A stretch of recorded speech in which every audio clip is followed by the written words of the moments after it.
Hello! Hello! Hello! చెప్పండి. నమస్తే అండి. చెప్పండి. వీలైతే మీ డీటెయిల్స్ చెప్పండి. నా పేరు ముక్తేశ్వర్ మేడం. ముక్తేశ్వర్. చెప్పాలి. ఓకే అండి. చెప్పండి ముక్తేశ్వర్ గారు. సార్ ఇది నా టాపిక్ ఏంటంటే సార్ ఇది బ్రెయిన్ వాష్. బ్రెయిన్ వాష్ కొంతమందికి ఎప్పుడు చెప్పిందే పదే పదే చెప్పి అవతల వ్యక్తిని ఆలోచించనివ్వకుండా బయట సొసైటీ కూడా అట్లా బ్రెయిన్ వాష్ చేస్తూ ఉంటారు కదా! అలాంటి సందర్భంలో మనం ఎలా ఎదుర్కోవాలి? అలాంటిదే మెచ్యూర్డ్ ఏజ్ ఎక్కువగా ఉన్న వాళ్ళు సాధారణంగా బ్రెయిన్ వాష్ చేసే ప్రయత్నం చేస్తూ ఉంటారు. అది నా క్వెషన్. అది ఎలా తట్టుకోవాలి? మన ఓన్ థింకింగ్ ఎట్లా డెవలప్ చేసుకోవాలి అని నా క్వెషన్. రైట్. మీ వయసు ఎంత? మీ ఏజ్ ఎంతండి? 29 ఇయర్స్. రైట్. బ్రెయిన్ వాష్ అంటే ఏంటంటే యాక్చువల్‌గా అది బ్రెయిన్ వాష్ కాదు. మైండ్ ప్రోగ్రామింగ్ చేస్తూ ఉన్నారు. బ్రెయిన్ అనేది ఆ వర్డ్ వాడుతూ ఉంటాం. మ్యూట్ చేయండి మీరు. బ్రెయిన్ అనే వర్డ్ వాడుతూ ఉంటాం కానీ యాక్చువల్లీ అది మన మైండ్‌ని వాళ్ళకి తెలుసో తెలియకో ప్రోగ్రామ్ చేస్తూ ఉంటారు. చిన్నప్పటి నుంచి అది జరుగుతూనే ఉంది. అయితే మీరు మ్యూట్ చేయండి. మీ వాయిస్ మ్యూట్ చేయండి. రైట్. సో, ఆ మైండ్ ప్రోగ్రామ్ చేసేటప్పుడు ఎవరు ఏదైతే నమ్ముతున్నారో అది గొప్పదని, అది లాజికల్ అని, అది పనిచేస్తదని రిపీటెడ్‌లీ చెప్తూ ఉంటారు. అందుకని మనము హిందువుల పిల్లలు హిందువులయ్యారు. క్రిస్టియన్స్ పిల్లలు క్రిస్టియన్స్ అయ్యారు. ఇస్లాం ఫాలో అయ్యే వాళ్ళ పిల్లలు ముస్లిమ్స్ అయ్యారు. That is also brain wash. అంటే మనం అంటే అదొక యాటిట్యూడ్ ఏర్పడింది. యాటిట్యూడ్ అంటే ఏంటి? Pre opinion. ఏదైనా ఒక విషయం మీద మనకు ఆల్రెడీ ఉన్నటువంటి ఒక ఒపీనియన్. ఆ ఒపీనియన్ ఎలా ఫామ్ అయింది? యాటిట్యూడ్ పుట్టినప్పుడు లేదు. పుట్టినప్పుడు జీరో యాటిట్యూడ్ నుంచి మతం తీసుకుందాము. హిందువుల పిల్లవాడున్నాడు. జస్ట్ బార్నప్పుడు అతను హిందువు కాదు. మనం హిందువు అని కన్సిడర్ చేస్తాము. కానీ అతనికి హిందుత్వం తెలీదు, దేవుడు తెలీదు, వినాయకుడు తెలీదు, బ్రహ్మ తెలీదు, విష్ణుమూర్తి తెలీదు. కానీ పెరుగుతున్న క్రమంలో రిపీటెడ్‌లీ ఆ టాపిక్స్‌కి, ఆ కాన్సెప్ట్స్‌కి ఎక్స్‌పోజ్ అవ్వటం వలన, వాళ్ళు రిపీటెడ్‌లీ చెప్పటం వలన అతని యొక్క మైండ్ యాక్సెప్ట్ చేసేసి ఆ యాటిట్యూడ్ ఫామ్ అయింది. ఈ సృష్టి బ్రహ్మ సృష్టించాడు.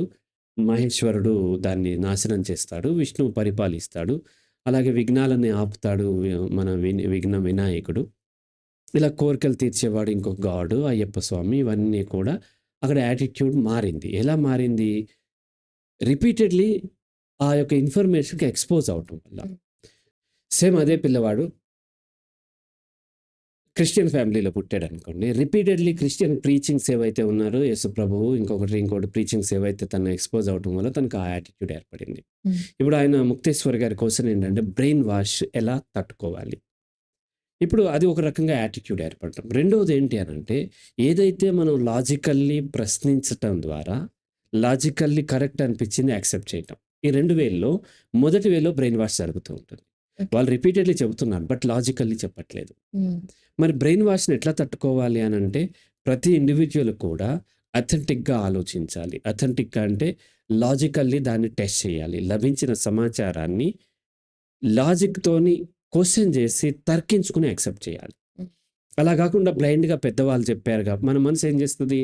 పెద్ద పెద్ద పుస్తకాల్లో ఉందనో, పురాణాల్లో ఉందనో, బైబిల్‌లో ఉందనో, లేకపోతే చాలా పెద్దవాళ్ళు చెప్పారనో, ఆల్బర్ట్ ఐన్‌స్టీన్ చెప్పాడనో, అబ్దుల్ కలాం చెప్పాడనో, చాగంటి కోటేశ్వరరావు గారు చెప్పారనో, స్వామి వివేకానంద చెప్పాడనో, లేకపోతే వికీపీడియాలో ఉంది. గూగుల్ సెర్చ్‌లో అదే వస్తుంది. ఇలా యాక్సెప్ట్ చేస్తున్నాం. అలా కాదు. అలా కాకుండా మీ యొక్క లాజిక్‌ను వాడి దాన్ని తర్కించుకుని అది మీ లాజిక్‌కి నిలబడితే యాక్సెప్ట్ చేయాలి. లేకపోతే రిజెక్ట్ చేయాలి.